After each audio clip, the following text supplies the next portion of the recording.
This video is brought to you by Skillshare, the largest online learning community for creatives with thousands of classes in countless categories, designed by creatives for creatives.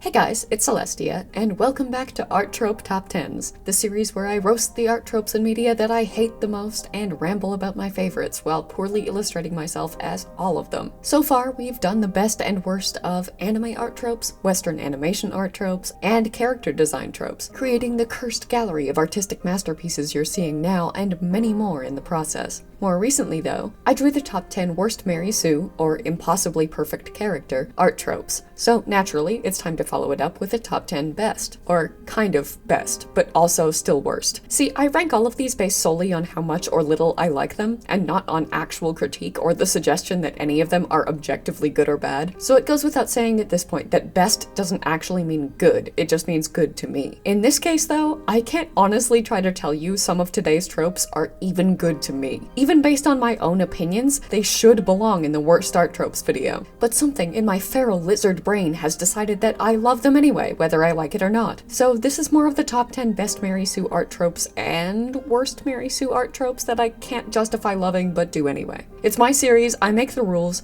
I don't care. But before we look at some character design tropes that are bad enough that I can't in good conscience include them here without that disclaimer, let's talk about where you can learn to design characters that are good enough not to need one. Skillshare, the sponsor of today's video. Skillshare is, in my opinion, the best learning resource out there for creatives looking to do anything from exploring new hobbies and interests to turning passions into careers. With classes led by industry experts in an incredibly wide variety of creative fields like illustration, animation, film, photography, crafting, design, and so much more, they have experts ready and waiting to teach you no matter what you want to learn. They even offer curated learning paths for specific skills and specialties, with carefully selected classes designed to help you learn everything you need to master each one in a sequential, easy-to-follow order. And if, for example, you want to design a balanced, effective, memorable, and actually good character, unlike the 10 cursed Celestias you're going to see today, there is no better place to learn how. One excellent option for that is the class that I took this month, Character Design, from first idea to final illustration, taught by Jazza, an artist and YouTuber that I've personally admired for a long time. He breaks down all of the most important elements to consider when creating a good character design. And more importantly, he teaches a very linear, easy to understand method of turning even basic concepts and ideas into unique, balanced, fully developed characters. His design process is pretty much universally applicable too, and he thoroughly explains every step of it, from finding inspirations and brainstorming ideas to refining your characters and testing them to make sure they work how you want them to. It's sincerely fantastic, and Jazza does a wonderful job of concisely and clearly explaining everything you need to know to get the most out of all of your character designs, Mary Sue's or not. It's linked in the description for anyone interested, and it's one of my favorite classes I've taken, so I honestly can't recommend it enough. That's really just one example of many though. Be it a hobby or a career, Skillshare has classes just like this one that can teach you how to take your skill at what you love to the next level, no matter what it is. And you can find that out yourself today, because the first 500 people to use my link in the description will receive a 1-month free trial of Skillshare. So don't miss your chance. Get started today.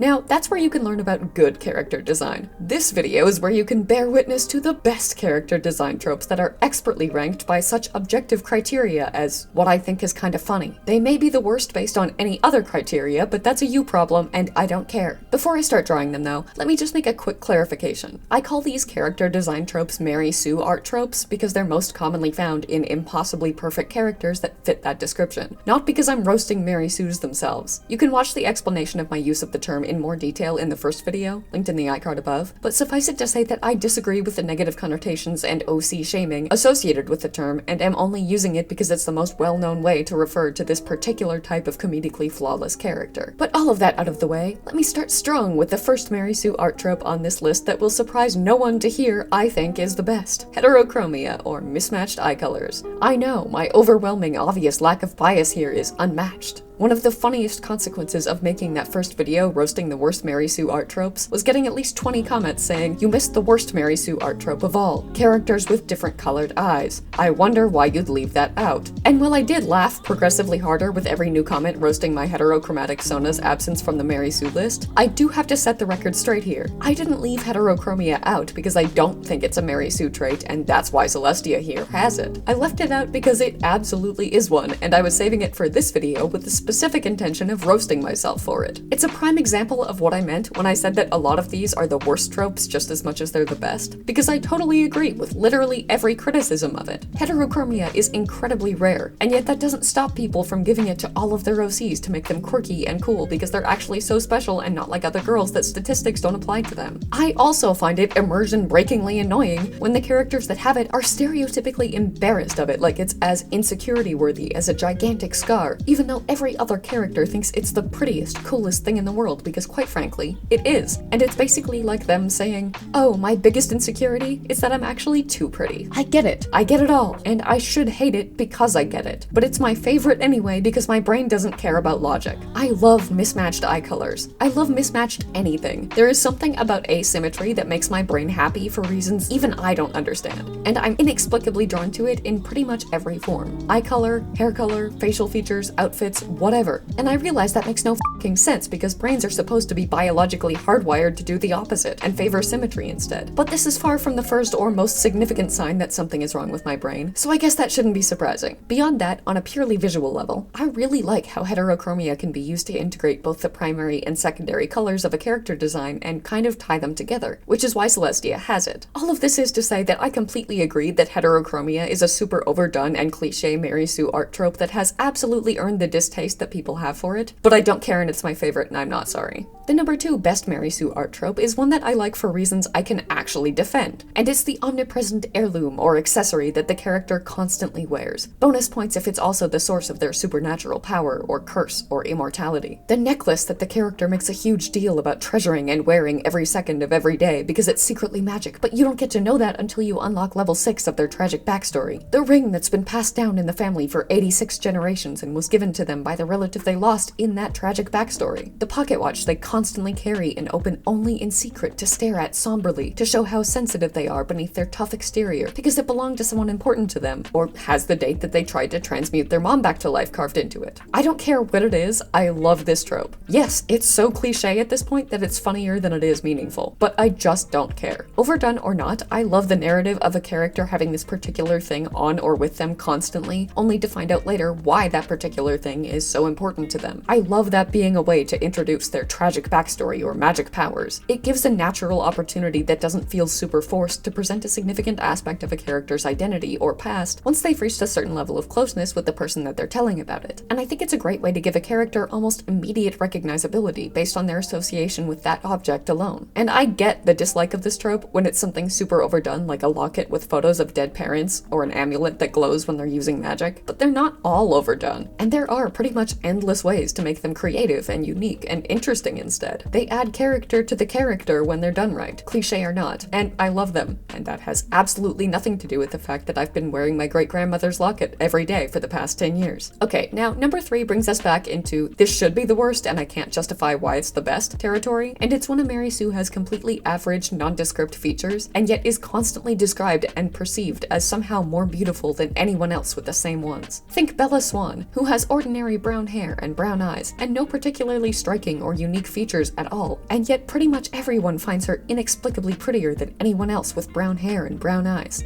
It's like the opposite end of the extreme of the trope where the character has so unique of an appearance that it defies any semblance of logical believability. Because they have striking red eyes that no one has ever seen before, and naturally pink hair that baffles doctors and scientists everywhere. And I already roasted that in an art tropes video in the form of the over-designed protagonist, so you'd think that something that's fundamentally exactly the same thing but reversed would receive similar treatment. But here we are, because it's not. I don't even know why I love this trope, but I do. I know both have the same goal of making the character so impossibly beautiful that no other character can even compare. But this approach just feels so much more charming to me because it has the potential to be one of two things: realistic or hilarious. On one hand, there are people with average features that are still exceptionally attractive, because unique isn't automatically synonymous with pretty. So when done right, a character that's both nondescript and gorgeous feels much more believable than a character at the opposite end of that spectrum. On the other hand, you have the Mary Mary Sues whose creators will not let you forget how special they are for not being special. And I love them just as much, if not more. They could be identical to any of the other 27 supporting characters and completely average, but at every given opportunity, you will hear about how their hair isn't just brown. It's a rich chestnut that flows with waves like the ocean. And their eyes aren't just brown either. They're a deep, mesmerizing mahogany. No,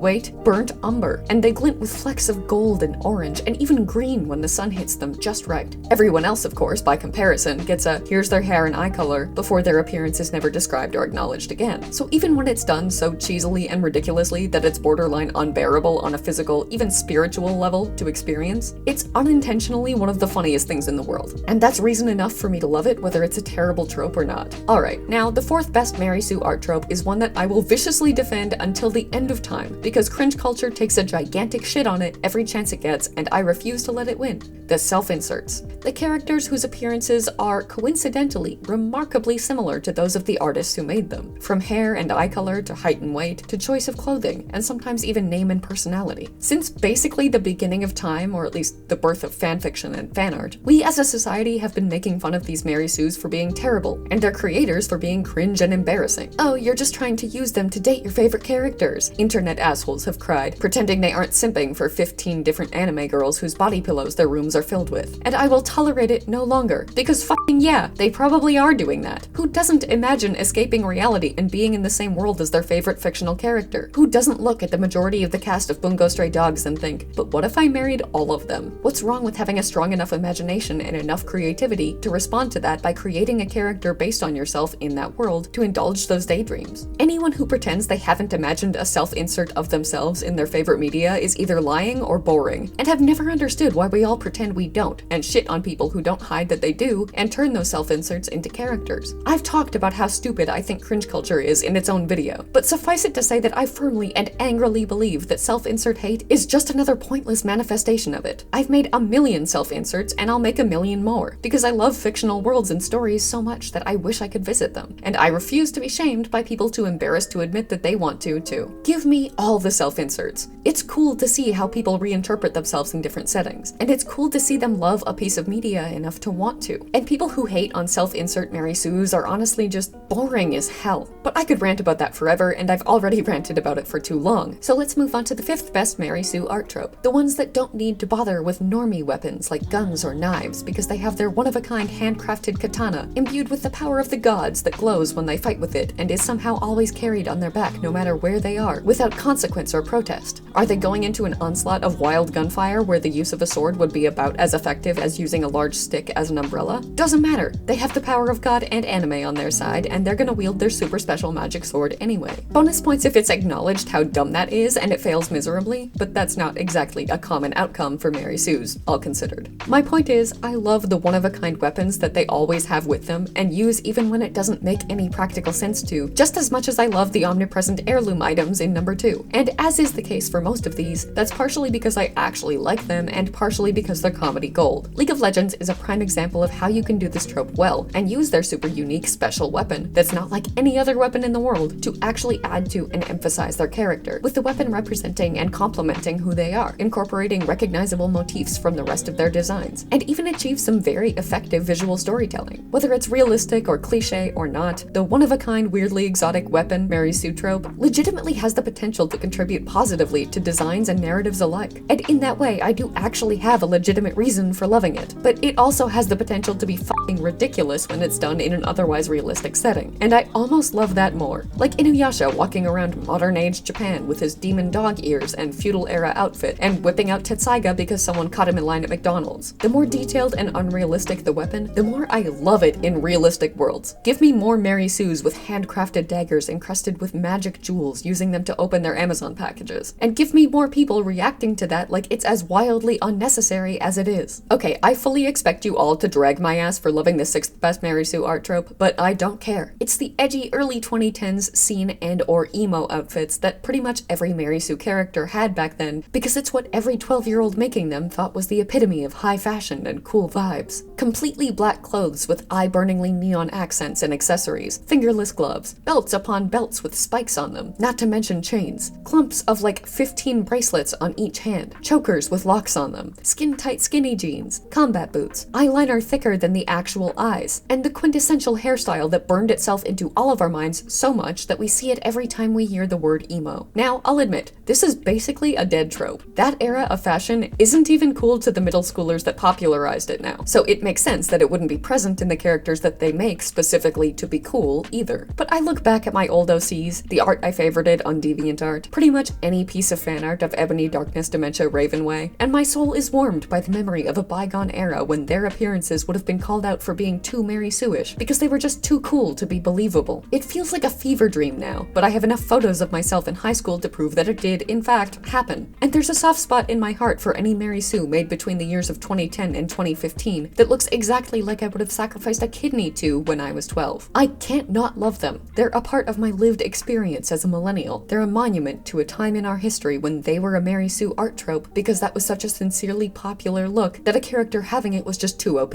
Now, number 7 is a Mary Sue art trope that I once again love for both comedic and legitimate reasons. When the character has some kind of animal or pet or familiar that is always with them, no matter where they are or how utterly impossible it would be for them to be there. If their appearance somehow matches the characters or their souls are linked by some kind of magic, even better. It's very Disney princess, birds flock to me when I sing, and I completely acknowledge that it's one of the most overdone Mary Sue cliches. And it's laughably ridiculous when a high school student attends classes with their cat, to the surprise and protest of absolutely no one. Or when a badass loner has a wolf that follows them around in an otherwise completely normal city setting, without anyone calling animal control. I don't care. I love it. I love it so much. Is that because I was that kid who pretended I was a wolf during recess? Probably, but that's an issue I'll wait for a licensed therapist to unpack for me. The point is that on a purely self-indulgent level, it was always my fantasy to have a familiar that went everywhere with me. And the number of cliche but lovable Mary Sues I saw in anime and cartoons that had them fueled my dream that someday, if I just believed, I could. 15 years later, and the closest I've gotten is putting a leash on a cat and standing there while he laid on the ground and refused to move. But I digress. Personal bias aside, I do think this trope can genuinely be good. Sailor Moon, Kiki's Delivery Service, Madoka Magica, some of their characters are as iconic and beloved as they are, in no small part because their relationship with their omnipresent furry companions was so memorable and endearing. It also provides a legitimately promising opportunity to expand upon and accentuate the character's own design, and visually communicate prominent aspects of their identity through the appearance or type of animal that they're paired with. It's also just really funny to me to imagine any of these characters and their familiars in a realistic setting, being kicked out of literally every respectable establishment that they enter in seconds because, to the surprise of Mary Sues everywhere, your flying cat isn't actually welcome in the Starbucks line. Alright, now, as a lesbian, it might be a little stereotypical of me to include the 8th Mary Sue art trope, but I'm just too gay to care. It's the overabundance of rainbows in every part of the character's appearance that they can somehow be conceivably applied to. For a long time, rainbows were one of the most iconic and notorious staples of Mary Sue characters, with rainbow hair, eyes, clothes, wings, and so on, becoming one of the first things people envisioned when they heard the term at all. I don't honestly know why. Probably because rainbows were also a popular feature of the scene style that everyone was so obsessed with then. Regardless of why though, long before rainbows widely came to represent the LGBTQ community, for regular users of old DeviantArt, they represented Mary Sue OCs. And I mean, yeah,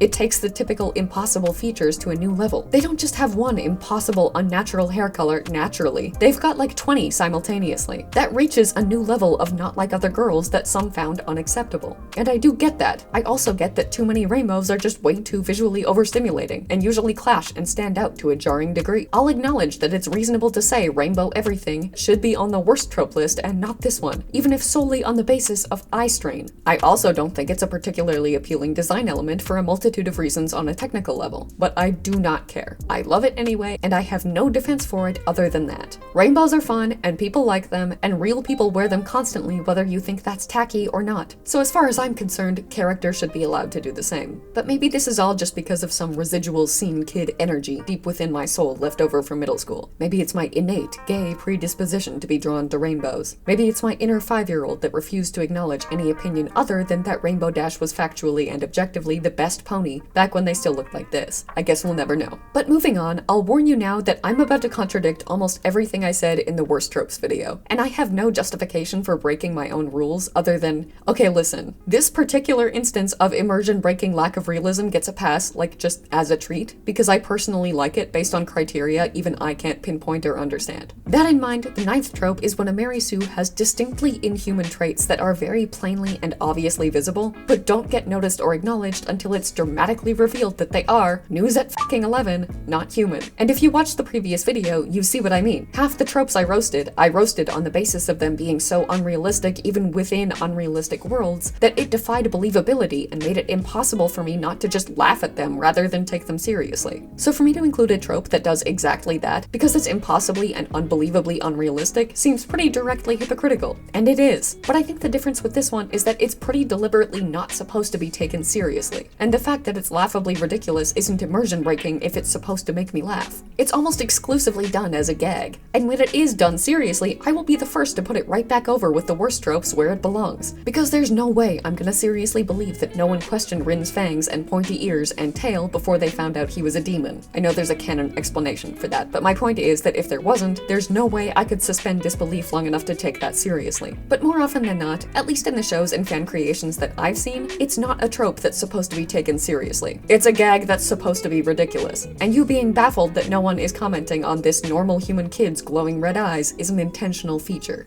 Finally, it's time for the 10th and last best Mary Sue art trope, the Nega Scott. Or for anyone who hasn't watched Scott Pilgrim vs. the World upwards of 50 times, the Mary Sue that's basically just an evil version of a canon character. Yeah, obviously these can be made poorly, and a lot of them are. If they're literally the same character, but with black clothes and red eyes and edgy vibes, that more than warrants criticism for being lazy and uninspired. I mean, Nega Scott himself is an example of the trope being done way too stereotypically and poorly. He's just regular Scott, but black and white with glowing red eyes. But he's supposed to be a cliche caricature of evil selves, so that's exactly what his design should be. It's mocking itself. If it's not mocking itself, though, I do get why people judge Mary Sues that just sloppily flip existing characters and make them look like they listen to Black Veiled Brides and then call them new. And there is no shortage of those, in fairness. But I think making opposite versions of canon characters gets a bad rep because of them. I actually really like intentionally and thoughtfully designed opposite or evil versions of canon characters that put real effort into creatively reinterpreting them based on more than just their most obvious traits. I get that a lot of the criticism of this one once again comes down to cringe culture saying it's embarrassing and lame to have an OC that's basically anti-whatever their favorite character is, because of the frequency with which people used those flipped characters as self-inserts back in the day. But I quite frankly could not care less what cringe culture says about literally anything. I think it's cool, and I think it's a unique opportunity to analyze a good character design and reinterpret it to be its opposite. A lot of them look amazing, and if people want to write self-indulgent fanfiction about their favorite canon character's evil twin OC fighting with them over their differences, only to slow burn bond over what they have in common before finally kissing in the moonlight, let them. I'm pretty sure none of the Undertale fan games would exist if the evil self trope was just written off as unilaterally bad. Some might argue that that would have been for the best, but that's its own issue. But there we have it. Those are my top 10 best and also kind of worst, but still favorite Mary Sue art tropes. I know I don't have to encourage you to share how much you inevitably disagree with me in the comments for you to do it anyway, but this is me encouraging you regardless because I sincerely love reading the lighthearted but weirdly passionate arguments over trivial but also very important and controversial original character tropes. If you like this video, feel free to check out the others in the Art Trope Top 10 series, linked in the description and the iCard above.